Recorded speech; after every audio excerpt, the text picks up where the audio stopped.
Welcome to the Real MacKay, the Scotland Today video blog. Came in this morning, I think, what I'm going to do for the blog. And thank you to Hugh Pugh for the suggestion about exploring the relationship we have with other stations. If we have stories in which they're interested, or whether there's a story happening in their patch in which we're interested. So the man who would do that is our Newsgathering editor, John Keane, who just had to interrupt his original interview there because he had a phone call telling him that his wife had bought him a new tie. Anyway, a new bow tie indeed, John. It was a new bow tie, John, yes. A bow tie. I'm going to crucial function on Saturday, so it did interrupt us. I'm glad priorities. That's been dealt with now. Yeah, okay. Right. So to answer that question, our relationship with other stations. Yeah. How does that work? How do you use that, and how do you cultivate it? Essentially, I know every single news editor for the ITV group through the length and breadth of the UK. Now, we're talking of companies like Tyne Tees, like Granada, YTV, Yorkshire Television, Central Television, Anglia. I could rhyme off the whole list to you. Take, for example, the earthquake that was down in England yesterday. Now, you would think, well, there's no Scottish connection whatsoever. Well, actually, there was. The British Geological Survey is actually based in Edinburgh, of course, and they monitored the sort of tremors that happened during the night down in England. So I had ITN on to me, I had Yorkshire Television on to me, Central Television on to me, all their news editors screaming for interviews with the people who run the British Geological Survey. So it was absolutely crucial that we had to get an interview on tape first of all, then we had to do live for ITN with the people in charge at the Geological Survey, and it was on the main ITN news last night. So it's absolutely crucial that you have one-to-one contact with all the main news editors throughout, whether it's ITV, whether it's BBC, whether it is Sky, and indeed abroad. For example, the story... Excuse me a second, John. This better be a big story. Big story for John. Hello, Audrey. What do you want for your tea? Right, okay, we'll cut that just now. We'll cut that just now. What story is that? We'll cut that for the moment. What do you want for your tea? First class. Thanks very much. Cheers. That was material that's coming in for Grant Lachlan. I thought you said mince and tatty. I thought that was your answer to that question. No, it wasn't. Okay, it was material, believe it or not, for Grant Lachlan on a movie that he's going to preview. Okay. And APTN. This is another thing. We have to deal with the likes of APTN, agencies like Reuters. We sent Dave Cowan over to the States to cover the Kenny Ritchie story. Now, how did we effect those pictures? We basically hired a satellite truck in Ohio from APTN. They're a worldwide organisation, and Dave did me live in Ohio. It's absolutely essential that you have to have that one-to-one contact with the people that can make things work for you. And with television news, you know yourself these days, things move very, very fast. I've sent Raman Bajwar basically all over the world. Yeah. I mean, he has a great job, actually, when you think about it. He's been to Russia, he's been to the Ukraine, he's been to Spain, Italy, Lithuania. Watching football games. Watching football games, but doing a good job at the same time, I'd have to say. Raman, we're suggesting that you've got a very easy job travelling the world watching football games. Sorry, I can't use these words in the blog, I'm afraid. But okay.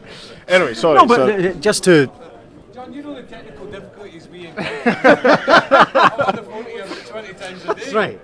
Yeah. What restaurant should I go to? How much expenses am I allowed? Yes, we know this. Would you sign these expenses? No,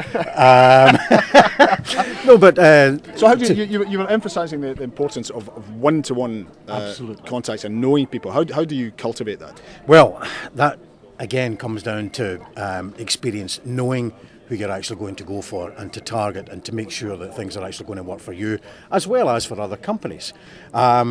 Next week, for example, we're going to be in Barcelona. I'm sending Raman over to Barcelona for the Barcelona Celtic game. Poor Raman, yeah. Well, he's having to give up his Sunday. He's travelling on the Sunday.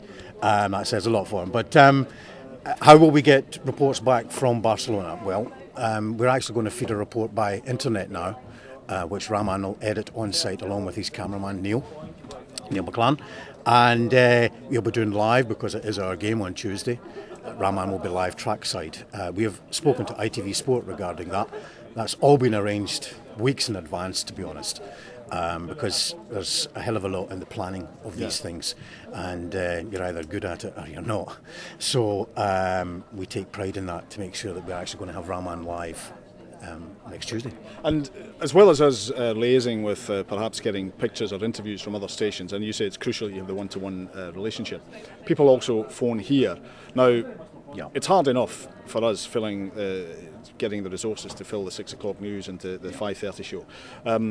But you will go out of your way, presumably, to maintain that relationship, that if another company requests something, we'll pull out all the stops to ensure we can provide that for them. John, that's absolutely crucial that we do that, because it can't be a situation where it's one-way traffic. It's a two-way process, and I will go out my way if another ITV region phones me up looking for material. I'll do my damnedest to make sure that they try and get what they need as well, because there will be one day when I come knocking on their door looking for material. So it's not necessarily a cost exchange, it's a favour exchange. No, it's basically they will exchange pictures with me. I will give STV's pictures to them. That is exactly it. And it works similarly with newspapers, does it not? Particularly with stills, people coming from court, etc. Well, the one thing that newspapers are desperate to see, particularly on television news, is their mastheads, because that is so important to them as far as circulation is concerned. They want to see their front page on television news where possible. Now, newspaper staffs have got a lot more reporting staffs than most television newsrooms that I know, and therefore they can spend a lot of time in doing special investigations and so forth, and they do come out with good exclusives. So there will be times when I will talk to, whether it's Daily Record, whether it's the Sun, whether it's the Herald, the Scotsman, Daily Mail, Express. I will be talking to those news editors who are in charge of their news desks, and they will talk to me. It's a reciprocal arrangement again. Yeah. What about, and this is a cautious one, what about the BBC Scotland? We do exchange pictures with them. There is a relationship with them. You laugh, John. There is a relationship, John. You want there to is leave a it at relationship. But no, I mean, the thing is that we will certainly talk to BBC in terms of pooling arrangements, and likewise they will talk to me whenever we are doing pool. Pool means that basically once you've filmed a particular story or interview or whatever, you will make it available to every broadcaster throughout the length and breadth of UK. So that is BBC, that is ITV, that is Sky. And contrary to what people might think, we've actually got not a bad relationship with BBC Scotland, even although they break embargoes, as they did last night, and stories that they shouldn't be broadcasting. Yeah. It would be, I know you're not going to comment You may well think that, John. I couldn't possibly comment on that. Yes, they do it repeatedly. But anyway, we'll not dig up a publicly funded and vastly financed organisation for that. So basically, it's about give and take with all organisations, and it works for the benefit of all. That's very much so, John. Very much so. Okay. Yes. We'll see here what's tonight. Scotland Today at 6. John Keane, thank you very much indeed. Cheers, John.